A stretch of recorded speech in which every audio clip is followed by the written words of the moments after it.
25 வயசுக்குள்ள ஒரு மனிதன் என்ன செய்ய முடியும்னு யோசிச்சு பாருங்க. இப்போல்லாம் நம்ம என்ன பண்றோம்? மேக்சிமம் 24 வயசுல நல்ல வேலையோ தொழிலோ அமையுமா அப்படின்னு பார்த்துக்கிட்டு இருப்போம். வேலை கிடைக்கல அப்படின்னா அம்மா அப்பா சம்பாதிக்கிற காசுல அடுத்து என்ன செய்யறது அப்படின்னு யோசிச்சுட்டு இருப்போம். ஆனா தன்னோட 24வது வயசுல மரணம் அடைஞ்ச பகத்சிங் ஒரு சகாப்தத்தையே உருவாக்கி இருக்கிறாரு. ஒரு போராளியோட வாழ்க்கை அப்படிங்கிறது வெறும் சரித்திரம் மட்டும் கிடையாது, அது ஒரு பாடமும் கூடத்தான். இன்னைக்கு இந்தியாவுல எத்தனையோ இளைஞர்களுக்கு இந்த பதிவு ஒரு முன்மாதிரியா இருக்கும் அப்படின்னு நம்புறோம்.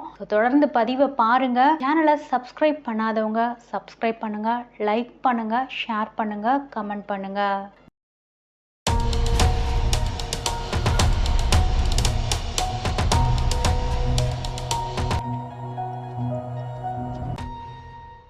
பகத்சிங் செப்டம்பர் 28, 1907 பஞ்சாப்ல இருக்கிற லாயல்பூர் மாவட்டத்துல சர்தார் கிஷன் சிங்குக்கும் வித்யாவதிக்கும் 2வது மகனா பிறக்கிறாரு.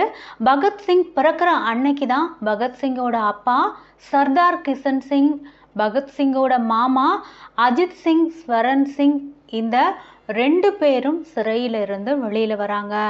ஏன்னா பகத்சிங்கோட குடும்பத்துல இருக்க எல்லோருமே ரொம்ப நாட்டுப்பற்று மிக்கவங்களா இருந்தாங்க. அதே மாதிரி விடுதலை போராட்டத்துல பகத்சிங்கோட குடும்பத்துல இருக்கிறவங்களோட பங்களிப்பு அப்படிங்கிறது ரொம்பவே அதிகமா இருந்துச்சு. பகத்சிங்கோட குடும்பத்துல இருக்கிறவங்க பஞ்சாபோட ரஞ்சித் சிங் மன்னரோட இராணுவத்துல பணிபுரிஞ்சவங்களா இருந்ததால இயற்கையிலேயே எல்லோருக்குமே விடுதலை போராட்ட எண்ணங்கள் அப்படிங்கிறது அதிகம். பகத்சிங்கோட தாத்தா அர்ஜுன் சிங் சுவாமி தயானந்த சரஸ்வதியோட இந்த சீர்திருத்த இயக்கமான ஆரிய சமாஜை பின்பற்றிட்டு வந்தாரு. அதனால பகத்சிங்குக்கும் தன்னுடைய தாத்தா பின்பற்றி வந்த சீர்திருத்த இயக்கத்துல ரொம்ப ஈர்ப்பு அதிகமா இருந்துச்சு. பகத்சிங் குடும்பத்தை எடுத்துக்கிட்டோம் அப்படின்னா அதுல இருக்க மொத்த பேருமே ஏதாவது ஒரு வகையில விடுதலை போராட்டத்துல பங்கு கொண்டவர்களா தான் இருந்தாங்க. கர்தார் சிங் சரப் மற்றும் ஹர்தயால் இந்த 2 பேரும் ஒரு கதர் கட்சியை வழிநடத்தினாங்க. அந்த கட்சியில தான் பகத்சிங்கோட தந்தையும் மாமாவும் உறுப்பினர்களா இருந்தாங்க. பகத்சிங்கோட சித்தப்பாவான அஜித் சிங்கிற்கு நிறைய நீதிமன்ற வழக்குகள் இருந்ததுனால அவர் பெர்சியாவுக்கு போகணும் அப்படிங்கிற கட்டாயம் இருந்துச்சு. அதனால அஜித் சிங் பெர்சியா தப்பிச்சு போயிடுறாரு. இந்த அஜித் சிங் யார் அப்படின்னு பாத்தீங்கன்னா பஞ்சாப் சிங்கம் லாலா லஜபதி ராயோட அரசியல் வழிகாட்டியா இருந்தவர். பகத்சிங் சீக்கிய மதத்துல பிறந்ததுனால அவரோட கூட படிக்கிற எல்லா மாணவர்களுமே சீக்கிய பள்ளிகளுக்கு தான் போவாங்க. ஆனா பகத்சிங் எல்லா சீக்கிய மாணவர்களை போலவும் கல்சா உயர்நிலை பள்ளிக்கு போகல. ஏன் அப்படின்னு பாத்தீங்கன்னா அந்த ஸ்கூலை நடத்துறவங்க பிரிட்டிஷ் மேல காட்டின விசுவாசம் அப்படிங்கிறது பகத்சிங்கோட தாத்தாவுக்கு பிடிக்கல. அதனால பகத்சிங் ஆரிய சமாஜோட தயானந்த் ஆங்கிலோ வேதிக் உயர்நிலை பள்ளியில சேர்க்கப்படுறாரு. 1919வது வருஷம் இந்தியாவின் அமிர்தசரஸ் நகர்ல ஜாலியன் வாலாபாக் அப்படிங்கிற இடத்துல ஆயுதம் எதுவுமே இல்லாமல் கூட்டத்துல இருக்கிறவங்களோட பேச்சை கேட்டுக்கிட்டு இருக்கிற ஆண்கள், பெண்கள், குழந்தைகள் மேல ஆங்கில அரசாங்கம் துப்பாக்கி சூடு தாக்குதல் நடத்துறாங்க. இதை நடத்தினது யார் அப்படின்னு பாத்தீங்கன்னா ஆங்கில அரசோட ரெஜினா டயர் அப்படிங்கிற இராணுவ அதிகாரி. அப்பாவி மக்கள் மேல நடத்தப்பட்ட இந்த தாக்குதலால நாடே பயங்கர கொந்தளிப்பா மாறுது. இந்த கொடூரமான படுகொலை நடந்த இடத்துல பகத்சிங் பார்வையிடுறாரு. அப்போ அவருக்கு வயசு 12. இந்த கொடூரமான காட்சி பகத்சிங்கோட மனசுல ஒரு பெரிய மாற்றத்தை ஏற்படுத்துது. அது மட்டும் கிடையாது, அவர் அங்க இருக்க ரத்தம் படிந்த அந்த மண்ணை ஒரு டப்பால எடுத்துட்டு வந்து அதை தன் கூடவே வச்சுக்கிறாரு. அதுவும் இல்லாம வெள்ளையர்களை விரட்டணும் அப்படின்னு சபதமும் எடுத்துக்கிறாரு. அதுக்கப்புறம் தன்னோட 13வது வயசுல மகாத்மா காந்தியோட ஒத்துழையாமை இயக்கத்துல சேர்றாரு. ஆனா காந்திஜி கோரக்பூர்ல நடந்த வன்முறைக்கு எதிராக ஒத்துழையாமை இயக்கத்தை நிறுத்துறாரு. இதனால பகத்சிங்க்கு பயங்கர ஒரு ஏமாற்றமா இருக்கு. அகிம்சை வழியில போனா சுதந்திரம் பெறவே முடியாது, ஆயுதம் எடுத்தா மட்டும்தான் சுதந்திரம் பெற முடியும் அப்படிங்கிற முடிவுக்கும் வராரு. ஆரம்ப காலத்துல பாத்தீங்கன்னா பகத்சிங்குக்கும் அவரோட குடும்பத்துல இருக்கிறவங்க மாதிரியே இந்தியா விடுதலை அடையறதுக்காக காந்தி எடுத்த அகிம்சை கொள்கையில நம்பிக்கை வச்சிருந்தாரு. ஆனா பிரிட்டிஷ்காரங்க ஒவ்வொரு படுகொலையா நடத்த பகத்சிங்கோட மனசு மாறிக்கிட்டே வருது. காந்திஜியோட அகிம்சை கொள்கையில இருந்து அவருக்கு நம்பிக்கை முழுசா போயிடுச்சு. அது முடிஞ்ச அடுத்த வருஷமே, அதாவது 1921 பகத்சிங்க்கு 14 வயசு ஆகிறப்போ நங்கனா சாஹிப்ல நடந்த அகாலி எதிர்ப்பாளர்கள் கொல்லப்பட்டதும் பகத்சிங்க ரொம்பவே பாதிக்குது. அதுக்கப்புறம் 1923 லாகூர்ல இருக்கிற நேஷனல் காலேஜ்ல சேராரு. காலேஜ் படிக்கக்குள்ளேயே அங்க இருந்த நாடக குழுவினர் சங்கத்திலையும் பகத்சிங் இடம்பெற்றிருந்தாரு. அதே வருஷத்துல பஞ்சாப் ஹிந்தி சாகித்ய சம்மேளனம் நடத்துற கட்டுரை போட்டியில பஞ்சாபோட பிரச்சனைகளை எழுதி அதற்கான ஆதரவு வெற்றியை பகத்சிங் பெறாரு. அதுக்கு பின்னாடி 1926 வருஷத்துல பகத்சிங் சுகதேவ், பவதி சரண் ரேவா, யஷ்பால் இவங்களோட சேர்ந்து நவ்ஜான் பாரத் சபா அப்படிங்கிற இளைஞர் அமைப்பை நிறுவுறாரு. அப்போ 1928 வருஷம் சைமன் கமிஷனை எதிர்த்து லாலா லஜபதி ராய் தலைமையில போராட்டம் நடக்குது.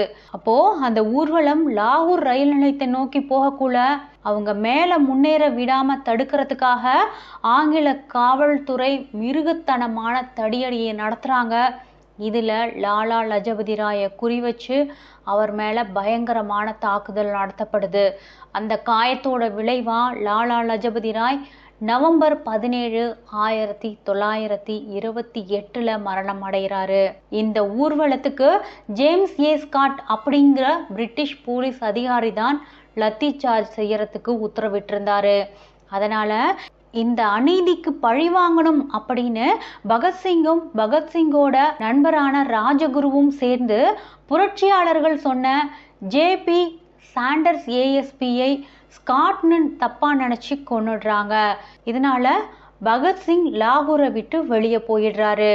வெளியே போயிட்டு சீக்கிய மதத்தோட புனித விதிகளை மீறி தாடியை மழிச்சு தலைமுடியையும் வெட்டிக்கிறாரு. பகத்சிங் செய்த செயலுக்கு மகாத்மா காந்தி கண்டனம் தெரிவிக்கிறாரு.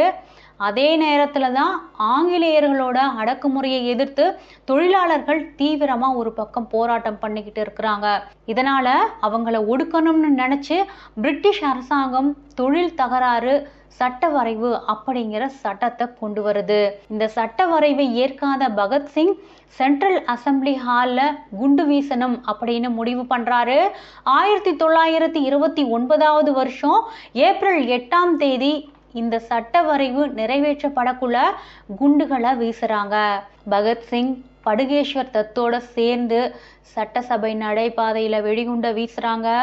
அவர்களோட செய்தி அடங்கிய துண்டு பிரசுரங்கள் காற்றுல வீசப்பட்டு இன்குலாப் ஜிந்தாபாத் அப்படிங்கிற கோஷத்தையும் எழுப்புறாங்க. யாரையும் புண்படுத்துற நோக்கம் இல்லாததால நடைபாதையில வெடிகுண்டு வெடிக்குது. ஆனா அதுல சில பேரவை உறுப்பினர்கள் மட்டும் காயமடைகிறாங்க. புரட்சியாளர்களும் பகத்சிங்கும் பிரிட்டிஷ் அரசாங்கத்தால கைது செய்யப்படுறாங்க. படுகேஸ்வர் தத் அப்சர் அலிய பகத்சிங் தன்னோட வழக்கறிஞரா வச்சிருந்தாலும் தானே வாதிடணும் அப்படின்னு சொல்லி புரட்சியாளர்களோட நிலைப்பாட்டை தெளிவுபடுத்துறாரு. ஆனா எதிர்பார்த்த மாதிரியே நீதிமன்றம் புரட்சியாளர்களுக்கு ஆதரவான தீர்ப்பை கொடுக்கல. அவர்களோட செயல தீங்கிழைக்கும் மற்றும் சட்டவிரோத நோக்கம்னு குறிப்பிட்டு ஆயுள் தண்டனை விதிக்கப்படுது. அதுக்கு பின்னாடி இந்துஸ்தான் சோசலிஸ்ட் குடியரசு கழகத்தோட வெடிகுண்டு தொழிற்சாலைகள் சோதனையிடப்பட்டு முக்கிய புரட்சியாளர்கள் எல்லாருமே கைது செய்யப்படுறாங்க. துரதிர்ஷ்டவசமா அந்த புரட்சியாளர்கள்ல இருந்த பனிந்திரநாத் கோஷ், ஹன்ஸ்ராஜ் ஹோரா மற்றும் ஜெய் கோபால் இவங்க பிரிட்டிஷ் அரசாங்கத்திற்கு வாக்குமூலம் கொடுத்ததால சுக்தேவ், ராஜ்குரு மற்றும் ஜதேந்திரநாத் தாஸ் உட்பட 21 பேர் கைது செய்யப்படுறாங்க. லாகூர் சதி வழக்கு, ஏஎஸ்பி ஜான் சாண்டர்ஸ் கொலை மற்றும் வெடிகுண்டு தயாரிச்சதுக்காக பகத்சிங்கும் கைது செய்யப்படுறாரு. அதுக்கு பின்னாடி 1929 ஜூலை 10 அன்னைக்கு குற்றம் சாட்டப்பட்ட 28 புரட்சியாளர்களுக்கு எதிராக சிறப்பு அமர்வு நீதிமன்றத்துல விசாரணை நடக்குது. பகத்சிங்கும் அவரோட சக கைதிகளும் சிறைச்சாலையில மோசமா நடத்தப்படுறாங்க. அதனால புரட்சியாளர்கள் எல்லாருமே சேர்ந்து தங்களுக்கு அரசியல் கைதிகளோட அந்தஸ்தை கொடுக்க சொல்லி கேக்குறாங்க. அதை வலியுறுத்தி உண்ணாவிரத போராட்டத்தையும் தொடங்குறாங்க. இது பொதுமக்களோட ஆதரவையும் பத்திரிகையாளர்களோட கவனத்தையும் பெற்றாலுமே அதிகாரிகள் யாருமே இதை கண்டுக்கல. 63 நாட்கள் உண்ணாவிரதத்திற்கு பின்னாடி ஜதீந்திரநாத் தாஸ் இறந்து போறாரு. 1929ஆம் ஆண்டு அக்டோபர் 5ஆம் தேதி பகத்சிங்கும் உண்ணாவிரதத்தை கைவிடுறாரு. இந்த வழக்கோட விசாரணை நீண்ட நாட்கள் ஆனதால சிறப்பு நீதிமன்றம் உருவாக்கப்பட்டு திரும்பவும் 3 நீதிபதிகள் தலைமையா கொண்டு வழக்கு நடக்குது. இது ஒருதலைபட்ச விசாரணை அப்படிங்கறதால குற்றம் சாட்டப்பட்டவர்களோட சட்ட உரிமைகள் அப்படிங்கிறது புறக்கணிக்கப்படுது. கொலை வழக்குல பகத்சிங், ராஜ்குரு, சுக்தேவ் இந்த 3 பேரையும் நீதிமன்றம் குற்றவாளிகள் அப்படின்னு தீர்ப்பளிக்குது. பகத்சிங் குற்றச்சாட்டுகளை ஏற்றுக்கொண்டு இந்தியாவில் பிரிட்டிஷ் ஆட்சிக்கு எதிராக கடுமையான அறிவிப்புகளை வெளியிடுறாரு.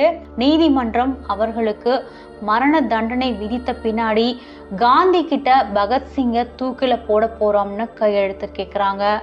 காந்தியும் பகத்சிங்கோட மரண தண்டனைக்கு ஆதரவா கையெழுத்து போட்டு கொடுக்கிறாரு. பகத்சிங், ராஜ்குரு மற்றும் சுக்தேவ் இந்த 3 பேரும் லாகூர் சிறையில 23 மார்ச் 1931 காலை 7:30 மணிக்கு தூக்கிலிடப்படுறாங்க.